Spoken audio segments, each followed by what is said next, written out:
guys, how are you? Happy Wednesday. So today our story is called Lazy Ozzie. Ozzie was a very lazy owl. "It's time you tried to fly," said Mother Owl one day. But Ozzie just said, "Oh, do I have to?" Ozzie didn't fancy flying one little bit. He seemed like much too hard work, all that wing flapping. So he just wanted to sit around all day.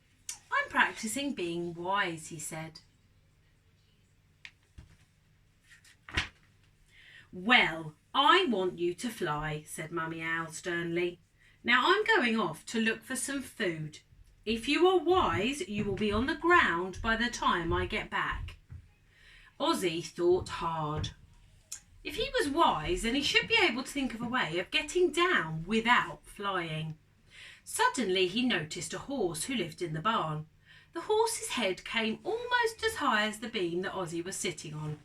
Ozzie had an idea.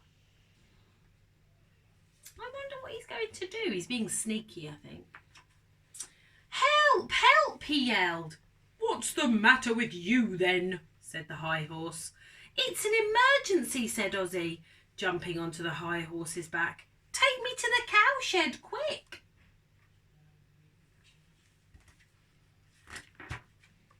So the high horse took Ozzie to the cowshed. In the cowshed lived a cow who wasn't quite as high as the high horse. "It's an emergency," cried Ozzie, jumping on the not quite so high cow's back. "Take me to the pigsty."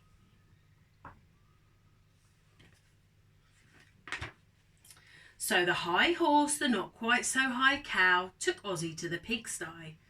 In the pigsty there lived a big pig. "It's an emergency," cried Ozzie, jumping onto the big pig's back. "Take me to the farmyard."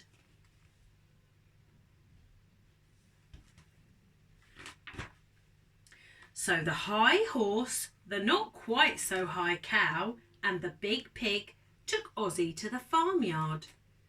In the farmyard there lived a sheepdog. The sheepdog wasn't as tall as the big pig. He was a short sheepdog. "It's an emergency," said Ozzie, jumping onto the short sheepdog's back. "Take me to the field." So he's using all the other animals and jumping on their backs to get down. So the high horse, the not quite so high cow, the big pig, and the short sheepdog took Ozzie to the big field. In the big field there lived a lamb. "It's an emergency," cried Ozzie, jumping onto the little lamb's back. "Take me to the duck pond," he said.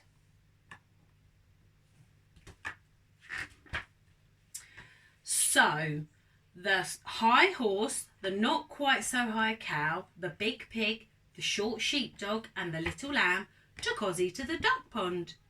In the duck pond there lived a diddy duck. "It's an emergency," cried Ozzie, jumping onto the diddy duck's back. "Take me to the barn."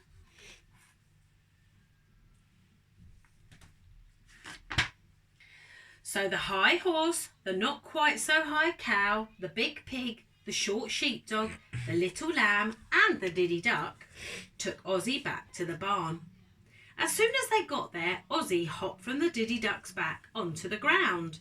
He'd done it! "Now, that's what I call being wise," he told himself. So he cheated, didn't he? He didn't fly to the ground. He used all the animals because, look, they go down in size order, from tall to short. "So where's the emergency?" said the high horse. "Ah," said Ozzie, "I was only joking." "What a hoot, eh?" Well, the high horse, the not quite so high cow, the big pig, the short sheepdog, the little lamb, and the diddy duck weren't amused. They all went away grumbling, but Ozzie was quite pleased. His plan had worked. He was pretty wise already.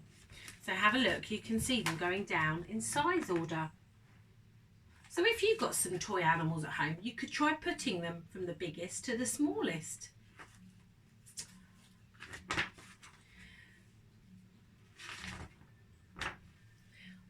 flew all the way down," Ozzie said to his mother when she came back. Mother Owl gave him a big smile. "Well done, son," she said. Ozzie thought she was pleased with him. But he didn't know that she'd been watching all the time. "Now let me see you fly back up again," said Mother Owl. He can't, can he? And all the animals are walking off because they weren't very happy with Ozzie, were they? Well done. Thanks for listening. Speak to you tomorrow.